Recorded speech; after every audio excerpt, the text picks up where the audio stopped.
All right, we start with this. Turkey has been rocked again, literally. The country was hit by another earthquake last night, just 2 weeks after two earthquakes measuring 7.8 and 7.5 on the Richter scale tore a path of destruction through southern Turkey and northern Syria and killed nearly 46,000 people. The 6.4 magnitude quake that struck last night had its epicenter in Turkey's Hatay province, which was the area worst affected by the largest quake 15 days ago. Turkey's government said at least 3 people were killed, more than 200 were injured in the latest quake. To discuss, we're now joined by Suleiman Denchura from the Al Imdad Foundation project, who has been on the ground in northern Turkey. Mr. Denchura, thank you for being with us. So I understand you were there yesterday when this actually hit. Describe what happened. Yes, good evening to you and everyone back home, and thank you for having me. Certainly at the time that the third earthquake occurred, we were driving into the city of Gaziantep. At the time, we witnessed thousands of people literally pouring out of their homes, coming onto the streets, and the cries of agony and grief reverberating as people were captured by grief and fear. Did you see anybody seriously injured? Just trying to gauge how bad it was. The government saying 3 people, at least 3 people were killed, and I understand 3 were in a damaged building. So I guess that highlights the whole issue of going back to those damaged buildings that are vulnerable. So what we have to realize here is the staggering death toll here in northern Syria and Turkey, day by day, is still rising rather relentlessly. We've got to bear in mind as well that it's been 2 weeks now since the initial earthquakes had taken place, and we still see heavy earth-moving equipment and machinery still prodding and probing and digging through mountains of rubble and twisted steel. Entire suburbs have now been pulverized. If you look around, and just giving you a visual of what we seen last night, as per your previous question, if you look around, even prior to the third earthquake taking place, around flickering fires and probing lights, people still hurtling for warmth as they grieve and mourn the loss of loved ones. Many people camped directly beside what was once their homes. So a lot of agony, a lot of grief still resonating here on the streets of northern Syria and Turkey. The death toll still rising very, very relentlessly. I mean, for people living in tents, trying to keep warm, still even looking for loved ones, trying to pick up the pieces. What happened yesterday, even for you and the team that you're with, it must have been absolutely terrifying. So absolutely. If you look at the current situation here, rescue efforts have now turned more to recovery. And in the aftermath of these devastating quakes, we find a population that is definitely in need of physiological support, of psychological support, and suffering with mental health issues. So even now, this part of the region, according to geologists and seismic reports, sits on the most volatile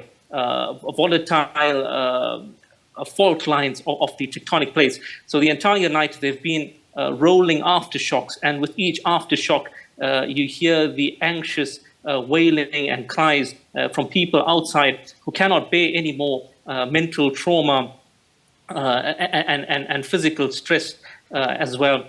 We've been working with doctors the entire day, all of today and yesterday, and they have echoed the same sentiments that the need now is to provide psychological support to many people who've seen their loved ones literally crushed before them, sometimes a person being the only survivor of his entire family. So psychological support is something that the people of Turkey and Syria are certainly in dire need of at this moment in time. Yeah, it's hard to imagine what people have gone through. What about the need for shelter? So, I mean, did a lot of people leave Hatay province or this area, which is the epicenter after the first 2 quakes? or were they staying? We hear a lot are still looking for shelter or scared to go into their homes, but staying in tents outside. How big is the need just to give people a place to sleep and some warmth because it's cold? Absolutely correct, yes. After the first two devastating quakes, there was a massive exodus of people. And this, together with persistent sleet, snow, rain, crippling and fractured infrastructure, also impaired the relief efforts.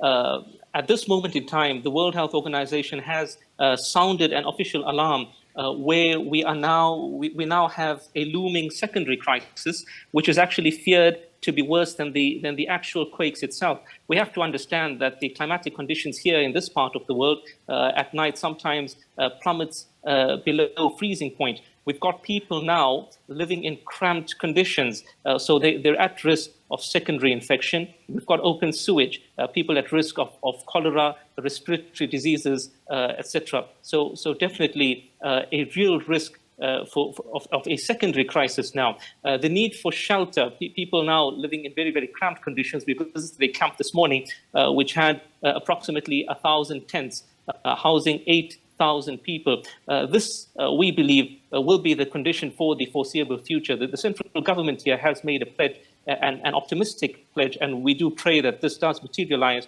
of rehousing the entire population in a period of 1 year. They've got a three-phase plan, from tents to rehouse people into containers, which will have better sanitation, heating, etc., and then eventually to try and salvage whatever apartments and homes by retrofitting and reinforcing underpinnings and re-providing homes to these people. But this will take, it is optimistic, but at best 1 year. So certainly a crisis that will be with us for a while to come. And we as humanitarian aid workers are bracing to be on the ground for a substantially long time. So the reality is people will be living in these conditions for perhaps a year at times, hundreds of thousands of people affected. Final question, we're hearing about health concerns. You spoke about the sewage. What about food? Are you seeing people walking around, and are they able to access food easily? So there was a crisis at the very beginning of the crisis, as I mentioned, because of the fractured infrastructure, and this manifested more on the other side of the border. If you go into northern Syria, in Idlib province, where there is little to no support at all from the government there, and also the infrastructure being rather rudimentary in the aftermath of 12 years of devastating war. So this was a crisis at the very beginning, but now it seems as though there is better flow of aid to these areas. We've seen extensive camps providing hot meals. We have to bear in mind that these are absolutely normal people. These were kids going to school, mums and dads working hard to provide the kids with a quality life, and now they're lining up for food outside, sleeping in tents. But we feel as though the response is getting better, but it needs to be maintained and sustained for the foreseeable future, at best for 1 year at least.